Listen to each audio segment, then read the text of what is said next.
नमस्कार, इस बुलेटिन में आपका स्वागत है। मैं हूं आपके साथ रविंद्र सिंह। बढ़ते हैं खबरों में आगे। भारत जोड़ो यात्रा के राजस्थान चरण की तैयारियों और व्यवस्थाओं की समीक्षा के लिए राजस्थान प्रदेश कांग्रेस कमेटी की प्रदेश स्तरीय समिति की बैठक प्रदेश कांग्रेस वॉर रूम में की गई। राजस्थान प्रदेश कांग्रेस कमेटी के अध्यक्ष गोविंद सिंह डोटासरा की अध्यक्षता में यह बैठक संपन्न हुई।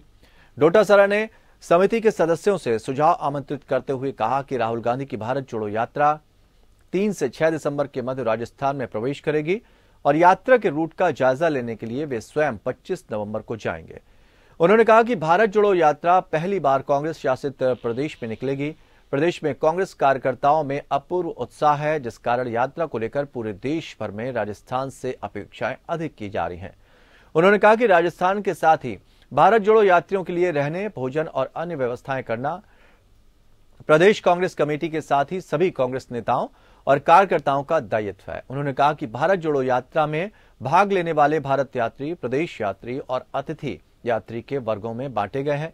उन्होंने कहा कि सभी जिलों से भाग लेने के लिए कांग्रेस कार्यकर्ताओं ने आवेदन किए हैं और जिला स्तर पर बनी कमेटियों द्वारा जिलों से भाग लेने वाले यात्रियों की सूची तैयार हो रही है।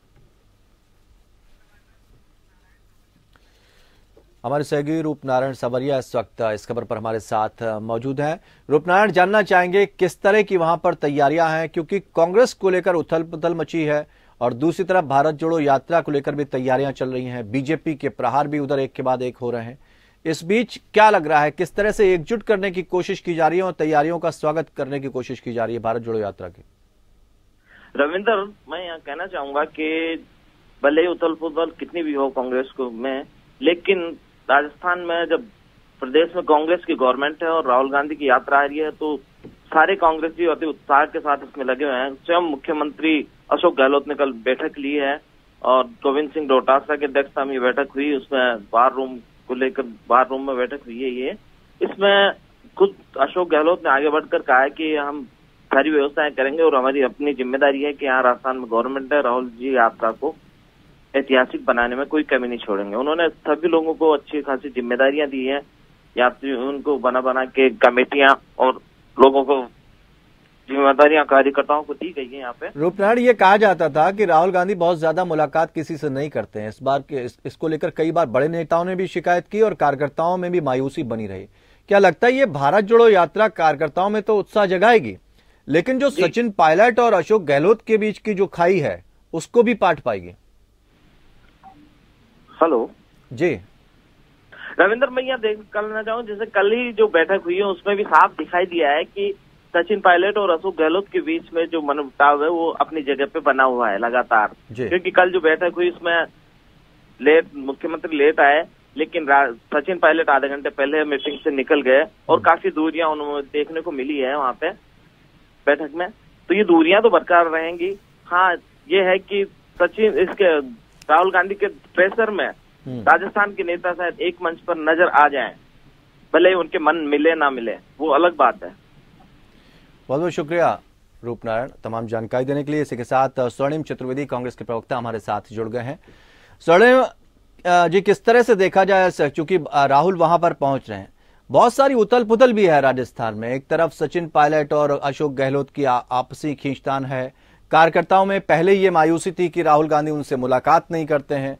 ये सारी चीजें क्या राहुल गांधी की इस यात्रा के बाद थम पाएंगी या अशोक गहलोत और पायलट की खाई खत्म हो पाएगी?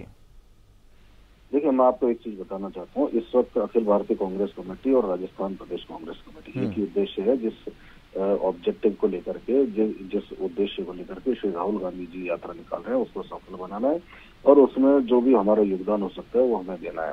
इसमें जो हमारे राजस्थान के कार्यकर्ता हैं, क्योंकि मैं बाहर का मुझे नहीं पता, यहाँ पे पूरे देश भर में लोगों में उत्साह है, जुड़ने के लिए यात्रा में शामिल होना चाहते हैं, भाग लेना चाहते हैं और जो है अपने अपने योगदान प्रदान करना चाहते हैं। राजस्थान प्रदेश कांग्रेस कमेटी में हमारा कंट्रोल रूम है जहाँ पे, और जिला कांग्रेस कमेटी है यहाँ पे, भारत जोड़ो यात्रा में भाग लेने के लिए हजारों कार्यकर्ता अपना रजिस्ट्रेशन करा चुके हैं और जाना चाहते हैं।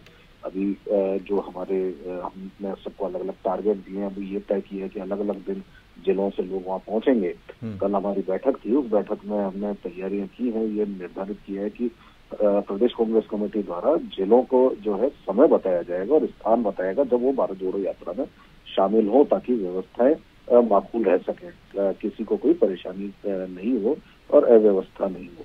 लेकिन स्वर्णिम, भारतीय जनता पार्टी हमेशा ये आरोप लगा रही है कि कह रहे हैं कि भारत तो आप जोड़ रहे हैं, लेकिन कम से कम अपने संगठन का जुड़ाव भी तो महसूस करवाइए।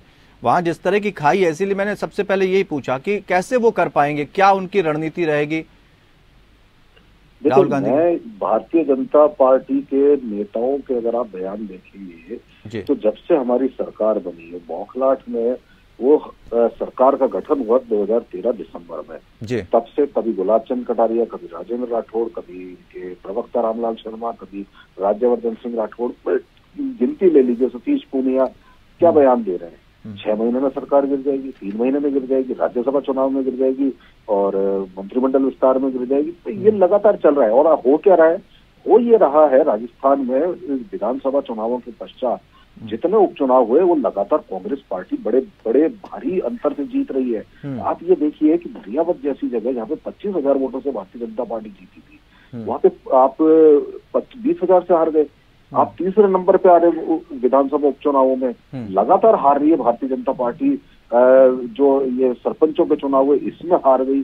अभी इसके बाद बचा क्या है? यहाँ पे तो उगता सूरज कौन है, डूबता सूरज कौन है, इसको बताने की होड़ लगी हुई है और मुख्यमंत्री पद का दावेदार बनने की होड़ लग रही है। चुनाव तो जीत नहीं रहे। हाँ, लेकिन तो एक चीज और भी देखने को आई है ना, अजय माकन का जिस तरह से इस्तीफा हुआ, उनकी अपनी नाराजगी जो उन्होंने जाहिर करी, उसके बाद अशोक गहलोत ने दिल्ली की दौड़ करी बार बार, जब उनको अध्यक्ष बनाए जाने की बात चल रही थी।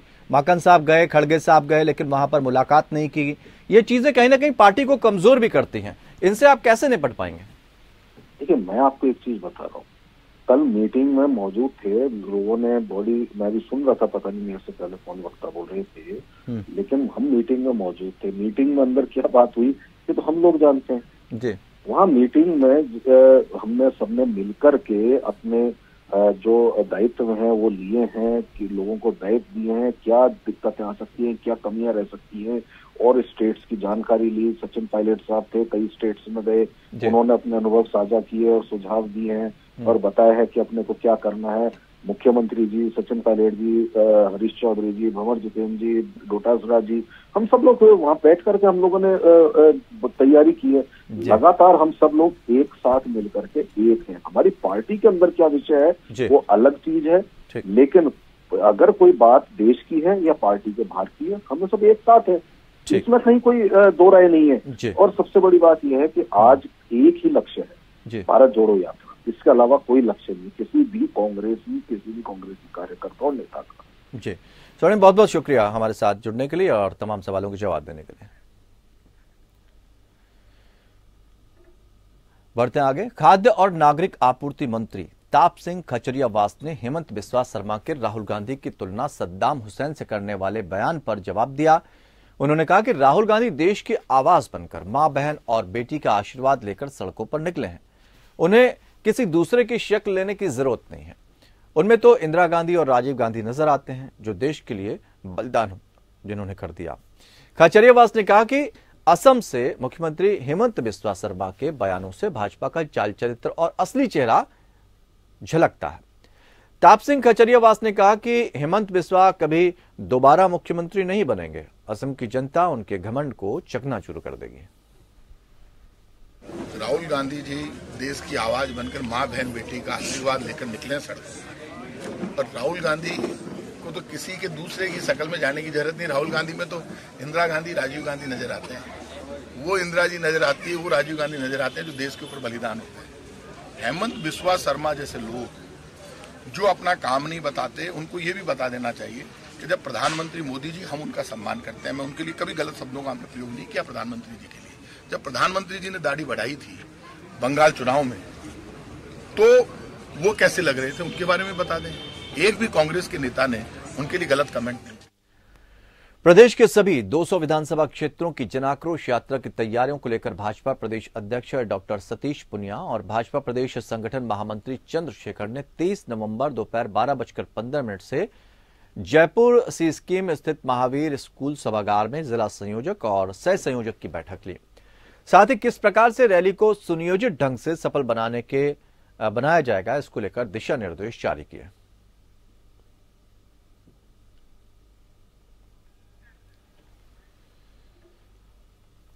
केंद्रीय सूचना और प्रसारण मंत्री अनुराग ठाकुर जयपुर में एक अखबार के रजत जयंती समारोह में शामिल हुए। इस अवसर पर जगत गुरु शंकराचार्य वासुदेवानंद सरस्वती ने सभी को आशीर्वाद दिया।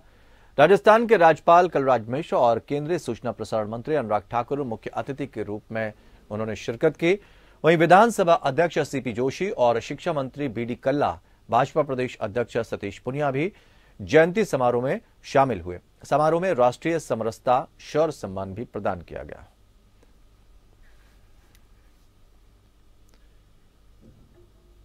धौलपुर से इस वक्त की बड़ी खबर है। यहां 1,15,000 के नामी डकैत केशव गुर्जर गैंग से पुलिस की मुठभेड़ हुई। एसपी धर्मेंद्र सिंह के नेतृत्व में पुलिस टीम के दस्यु गैंग के साथ फायरिंग हुई। दोनों ओर से करीबन 70 राउंड फायर किए गए, जिसमें केशव गुर्जर सहित 3 दूसरे साथी भी मौजूद रहे। केशव गुर्जर पुलिस की गिरफ्त में नहीं आ पाया, वहीं दूसरे साथी भी भागने में सफल रहे। खुद एसपी धर्मेंद्र सिंह ने क्यूआरटी, डीएसटी सहित दूसरे थानों की पुलिस के साथ मोर्चा संभाला था। सोने के गुर्जा थाना इलाके के चंद्रपुरा गांव के पास हुई मुठभेड़, वहीं पुलिस इलाके की घेराबंदी कर चुकी है।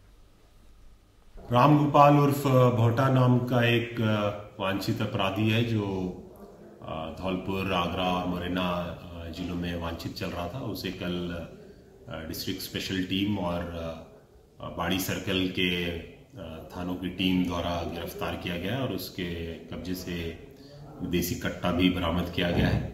और इस दौरान पुलिस के ऊपर अपराधियों ने फायरिंग भी किया था और जवाब में पुलिस ने फायरिंग करके इस अपराधी को पकड़ा। अलवर के बगड़ तिराहे थाना क्षेत्र के बहाला के समीप बाइक सवार व्यक्ति को अज्ञात वाहन ने टक्कर मार दी, जिसमें बाइक सवार व्यक्ति की मौके पर मौत हो गई। उसके बाद बगड़ तिराया थाना पुलिस मृतक के शव को लेकर राजीव गांधी अस्पताल पहुंचा, जहां मृतक के शव को मोर्चरी में रखवाया गया और मृतक का पोस्टमार्टम कराकर शव परिजनों को सौंप दिया गया। मृतक के भाई हेमराज ने बताया कि उनका भाई उमेश जाटव निवासी बहाला गांव का रहने वाला था। मृतक उमेश बाइक लेकर बहाला स्टैंड पर किसी काम से जा रहा था, तभी अचानक उसकी बाइक को अज्ञात वाहन ने टक्कर मार दी, जिसमें उसकी मौत हो गई। उसके बाद मृतक के शव को पुलिस ने पोस्टमार्टम कराकर परिजनों को सौंप दिया। मृतक उमेश के 4 बच्चे और मृतक उमेश मजदूरी का काम करता था, परिवार का भरण पोषण करता था। उमेश की मौत की खबर जैसे ही परिवार वालों को लगी, वैसे ही परिवार में मातम छा गया। भाई साहब, ये 16 तारीख को एक्सीडेंट हुआ था। फिर मैं गवर्नमेंट हॉस्पिटल में लेकर आया। गवर्नमेंट हॉस्पिटल ने डिस्चार्ज कर दिया, भैया यहाँ से ले जाओ, आप उसमें ले जाओ, पंकज हॉस्पिटल है, दिमाग बड़ा है, उसमें बढ़िया है। ये वहाँ पे मैंने 8 दिन रखा है। 8 दिन बाद में उन्होंने डिस्चार्ज कर दिया है कि भैया छुट्टी ले जाओ, सही है, कोई दिक्कत नहीं है। मैं घर पे लेके गया, ये वहाँ मैंने इसके लिए खाना वाना खिलाया, खाना वाना खिला के मैं सुलाया। सुबह 4:30 बजे इसको मैंने आके देखा, मैंने खाना वाना चाय पानी पिलाऊंगा, इसलिए नाश्ता पानी कराऊंगा। मैंने आके देखा तो इसके करेड़े से बने। मैं इसको गवर्नमेंट उस हॉस्पिटल में लेके गया, वो है ना पंकज शर्मा ने मृत घोषित कर। नागौर जिले के मारोट थाना क्षेत्र में सावंतगढ़ के पास एक कार और ट्रैक्टर के बीच जबरदस्त भिड़ंत हो गई। हादसे में 2 महिलाओं और एक 12 वर्षीय बच्चे की मौत हो गई। साथ ही 2 पुरुष और 1 महिला घायल हो गए, जिनमें से 1 घायल पुरुष और 1 घायल महिला को प्राथमिक उपचार कर हायर सेंटर रेफर किया गया। वहीं 1 पुरुष को प्राथमिक उपचार के बाद छुट्टी दी गई। हादसे में कार सवार सीकर जिले के रानौली क्षेत्र का निवासी गोकल देवी कुमावत, धड़कली देवी और ट्रैक्टर सवार बालक कृष्ण की मौत हो गई। वहीं सावंतगढ़ निवासी बलबीर, सीकर जिले के अजपुरा निवासी सीताराम और भवरी देवी घायल हो गए।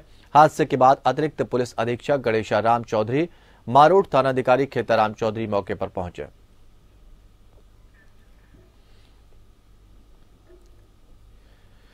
अरावली विहार थाना स्थित कालाकुआ मानसरोवर कॉलोनी में एक सहायक कृषि अधिकारी के मकान का ताला तोड़कर करीब 4 लाख रुपए का सामान और नकदी चोर उड़ा ले गए, जिसमें सोने चांदी के जेवरात थे और चोरी की रिपोर्ट अरावली विहार थाने में दर्ज करा दी गई है। कालाकुआ मानसरोवर कॉलोनी निवासी राजेंद्र कुमार शर्मा ने रिपोर्ट दर्ज कराई कि उनका परिवार अपनी पुत्री से मिलने अजमेर गया था। प्रार्थी के मकान में ऊपर की मंजिल पर एक कमरे में यशवंत शर्मा, पृथ्वीपुरा निवासी, विगत 4 वर्ष से किराए पर रह रहा था। किराएदार भी मकान के ताला लगाकर अपने गांव चले गए थे। इसके बाद मकान पर कोई भी नहीं था। मकान सूना था। जब किराएदार घर वापस लौटा तो घर के अंदर दरवाजे का ताला टूटा हुआ था। जब वो घर में घुसा तो सभी कमरों के भी ताले टूटे थे। सामान अस्त व्यस्त पड़ा था, अलमारियों के ताले भी टूटे थे और किराएदार द्वारा इसकी सूचना मकान मालिक को दी गई। पुलिस को सूचित कर दिया गया। उसके बाद जांच शुरू हो गई। सर वो क्या था कि मैं मेरी बेटी के अजमेर गया हुआ था, तो पीछे से क्या मेरे ऊपर किराएदार रह रहे थे, एक बच्चा किराए पर रह रहा है, वो भी नेक्स्ट डे गांव चला गया था। तो पीछे से क्या है कि संदिग्ध दो लड़के अंदर घुसे और रात को मेरे क्या है इसमें 3 लॉक तोड़े उन्होंने और 3 लॉक तोड़ के सामान ले गए, जिसमें करीब 5 तोला तो गोल्ड था और 700 ग्राम करीब चांदी। दिल्ली के ऐतिहासिक जामा मस्जिद में अकेली लड़की या लड़कियों के आने पर पाबंदी लगा दी गई है। मस्जिद की दीवार पर स्टील का सूचना पट लगाकर इसकी जानकारी दी गई। जामा मस्जिद प्रशासन के इस फैसले की सोशल मीडिया पर कड़ी आलोचना हो रही है। विश्व हिंदू परिषद ने भी तीखी प्रतिक्रिया देते हुए इस फैसले का विरोध किया है। इधर जामा मस्जिद प्रशासन का कहना है कि धार्मिक स्थल की मर्यादा को बनाए रखने के लिए यह फैसला लिया गया है। महिलाएं अपने परिवार के साथ मस्जिद में पहले की तरह आ सकती हैं, उन पर कोई पाबंदी नहीं है। बुधवार को सोशल मीडिया पर इस फैसले की जमकर आलोचना हुई। सोशल मीडिया पर सूचना पट की फोटो डालकर लोग इसे तालिबानी फैसला करार दे रहे हैं। सूचना पट पर उर्दू और हिंदी में लिखा था कि जामा मस्जिद में लड़की और लड़कियों के दाखिले पर पाबंदी है। विश्व हिंदू परिषद के प्रवक्ता विनोद बंसल ने इसकी आलोचना करते हुए ट्वीट किया कि भारत को सीरिया बनाने की मानसिकता पाले ये मुस्लिम कट्टरपंथी ईरान की घटनाओं से भी सबक नहीं ले रहे हैं। ये भारत है। यहां की सरकार बेटी बचाओ बेटी पढ़ाओ पर बल दे रही है। वहीं जामा मस्जिद के प्रवक्ता सबीउल्लाह ने फैसले को सही बताते हुए कहा कि मंदिर, मस्जिद, गुरुद्वारे या कोई भी धार्मिक स्थल हो, उसकी एक मर्यादा और इज्जत होती है। इसको बरकरार रखना जरूरी है। कई बार देखा गया कि अकेली लड़कियां या लड़के आकर इस मर्यादा को भंग करते हैं। इसको ध्यान में रखते हुए ये फैसला लिया गया है। बाकी महिलाएं और लड़कियां अपने परिवार के साथ पहले की तरह आ सकती हैं। उनके परिवार के साथ आने पर कोई पाबंदी नहीं है। लेकिन जो लड़कियां आती हैं टिकटॉक बनाती हैं, लेकिन उनको रोक लगाया गया, सही लगाया गया है और अच्छी बात है। टिकटॉक और जो भी इंस्टाग्राम और भी कुछ भी चलता है वो अच्छी बात नहीं है। मज़ार पे फिलहाल औरतों को जाना ही मना है, औरतों को और क्या लड़कियों को भी। I don't think it's a right decision because in our Islam it's never allowed, and it's authentic as per Hadith as well, where we have been told that accompany a woman at night if she wants to go to masjid. So I don't think it's appropriate or it's a right decision to ban a woman going to masjids, especially here in Jamia Masjid. So I don't think it's a good decision at all. It's totally un-Islamic, first of all, because it's always there that women have been given a special priority. That even if you cannot control someone, if they want to offer salah, they want to do good deeds, you cannot stop them from coming to the masjid and all that. So being a Muslim, it's totally prohibited, first of all, to stop someone to not offer salah. And that if they want to come to some holy place, some sacred place, they can come to the masjid. So it's totally unethical and un-Islamic as well. पश्चिम बंगाल की मुख्यमंत्री ममता बनर्जी ने एक बार फिर से CAA और NRC के खिलाफ मोर्चा खोल दिया है। मुख्यमंत्री ने 23 नवंबर को एक कार्यक्रम में बांग्लादेशी शरणार्थियों को भारत का नागरिक बताया।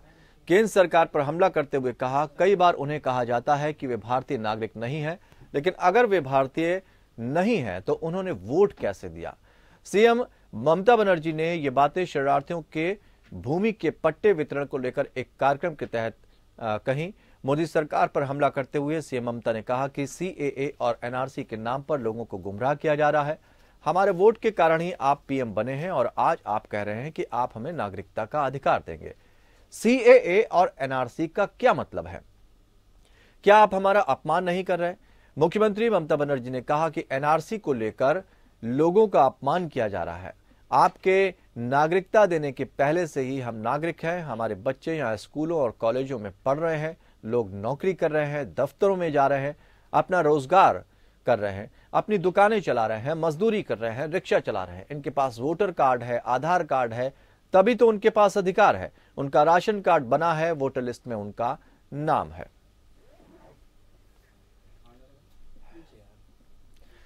असम मेघालय सीमा पर तनातनी के बीच गृहमंत्री अमित शाह ने मेघालय के सीएम से मुलाकात की। दरअसल असम के वन कर्मियों ने इलाके में एक ट्रक को रोका था जो कथित रूप से अवैध तरीके से काटी गई लकड़ियां लेकर जा रहा था। इसके बाद भड़की हिंसा में 6 लोगों की मौत हो गई। अब मुकरू गांव में तनाव की स्थिति बनी हुई है। असम मेघालय बॉर्डर पर विरोध रैली के लिए काले झंडों वाली कारों को भी तैयार किया गया है। स्थानीय लोग डर के साए में जीने के लिए मजबूर हैं।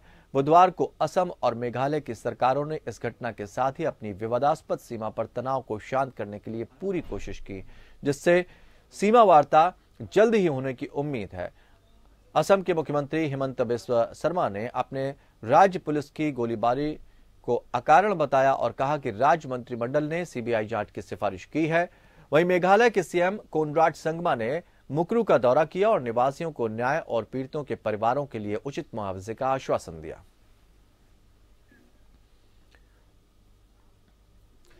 जम्मू कश्मीर के सामा जिले के विजयपुर में पाकिस्तान में ड्रोन से एक पैकेट गिराया गया। पैकेट विजयपुर में भारत पाकिस्तान अंतर्राष्ट्रीय सीमा के पास एक खेत में पड़ा मिला। सुरक्षा बलों ने पैकेज को कब्जे में लिया है। पैकेट की जांच के लिए बम डिस्पोजल स्क्वाड मौके पर बुलाया गया।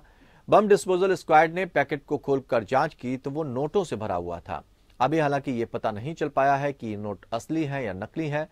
पाकिस्तानी ड्रोन की ओर से गिराए गए पैकेट से 2 पिस्टल, 4 मैगजीन, 60 गोलियां, 10 पैकेटों में करीब 5 लाख रुपए की भारतीय मुद्रा, 2 बैटरी, 1 डेटोनेटर और 2 आईईडी बरामद की गई है। पुलिस के बम निरोधक दस्ते ने बाद में बरामद आईईडी में धमाका करवाया। इस तरह पुलिस ने पाकिस्तान की एक बड़ी साजिश को बेनकाब कर दिया। सामा के पुलिस अधीक्षक डॉक्टर अभिषेक ने बताया कि आज सुबह करीब 6 बजे विजयपुर पुलिस को सूचना मिली कि एक खेत में एक संदिग्ध पैकेट मिला है। उन्होंने बताया कि पुलिस जब मौके पर पहुंची वहां एक पैकेट पड़ा हुआ था, उसमें एक डोरी भी लगी हुई थी। इससे पता चलता है कि उसे ड्रोन से ड्रॉप किया गया था। उन्होंने बताया कि पुलिस ने सक्रियता दिखाते हुए पाकिस्तान की साजिश को बेनकाब कर दिया। पुलिस को ड्रोन से गिराए गए पैकेट के बारे में ग्रामीणों ने सूचना दी थी। यह पैकेट पाकिस्तानी ड्रोन ने गुरुवार सुबह विजयपुर इलाके में गिराया। पुलिस के अधिकारी ने बताया कि इस घटना की सूचना पाकर पुलिस मौके पर पहुंची। उस जगह को घेरकर सर्च ऑपरेशन शुरू किया गया। उन्हें शक है कि इसी तरह के कुछ और पैकेट इलाकों में गिराए गए होंगे। सुरक्षा एजेंसियों के मुताबिक पिछले करीब 10 महीनों में जम्मू कश्मीर से लगती भारतीय सीमा में पाकिस्तानी ड्रोनों के करीब 200 बार की घुसपैठ दर्ज की गई है।